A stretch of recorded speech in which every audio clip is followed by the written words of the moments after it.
Platform ছিল যাদেরকে আপনি হয়তো সরাসরি গণঅভ্যুত্থানে কী ভূমিকা এটা এইভাবে বিচার করলে আপনি পাবেন না, কিন্তু দীর্ঘদিন ধরে তারা তাত্ত্বিক রাজনৈতিক লড়াইটা চালু রেখেছেন।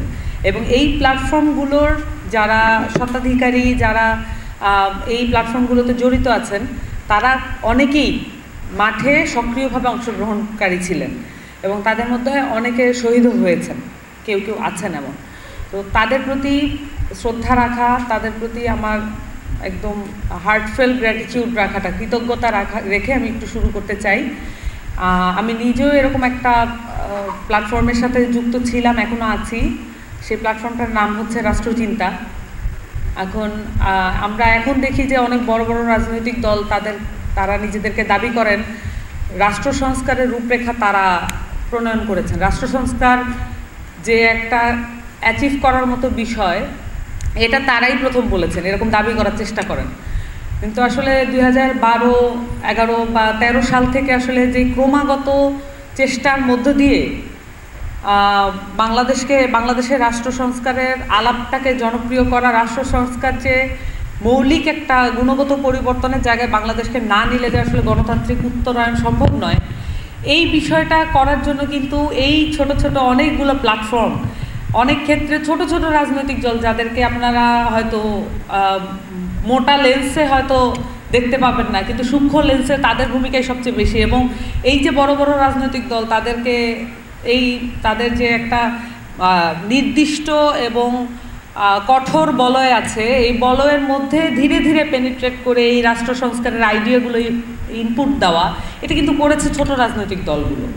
তো এরকম একটা প্ল্যাটফর্মে যুক্ত থাকতে পারার কারণে আমার দেখা গেছে যে রাজনৈতিক যে আকাঙ্ক্ষা এবং রাজনৈতিক যে দর্শন, এগুলো অনেক কিছুই পরিশীলিত হয়েছে। বিশেষত আইনের জায়গা থেকে একটা রাষ্ট্রকে দেখা যে সবচাইতে আপনার কার্যকরী পন্থা হইতে পারে, এইটার আইডিয়াটা তো আগে ছিল না। আমরা বিশেষত রাজনীতি বা রাষ্ট্রকে দেখে থাকি সমাজ দেখার দৃষ্টিভঙ্গি থেকে। তো আপনি যখন সমাজ দেখেন তখন বিষয়টা দাঁড়ায় যে আপনি অনেকগুলো মানুষকে দেখতেছেন, কিন্তু এই মানুষগুলো পরিচালিত হয় যেই যন্ত্রের মাধ্যমে, যে টুলসের মাধ্যমে, সেই টুলসটাকে যদি বক্তব্যের সময় বা পলিসি টেকিংয়ের সময় বিবেচনার গ্রাহ্য না করা হয়, তাহলে যেটা সমস্যা হয় যে একটা অর্গ্যানিক বিষয়কে আপনি মাথায় নিয়ে করতেছেন, কিন্তু এটার মধ্যে একটা মেকানিক্যাল ইস্যু আছে। মেকানিক্যাল ইস্যুগুলো বেসিক্যালি ট্যাকেল করে আইন, ল।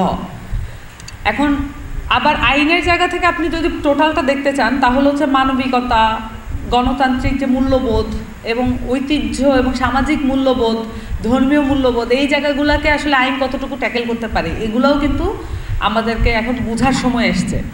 তো বিএসএফের মতো এই ধরনের যে প্ল্যাটফর্মগুলো আছে বা রাষ্ট্রচিন্তা বা এরকম আরও যারা প্ল্যাটফর্ম আছে, যেমন বোধিচিত্ত ছিল জাহাঙ্গীরনগর বিশ্ববিদ্যালয়ে কেন্দ্রিক, এবং এই যে আইডিয়াগুলো বা এই যে প্ল্যাটফর্মগুলো নানান ধরনের আইডিয়া জেনারেট করছে।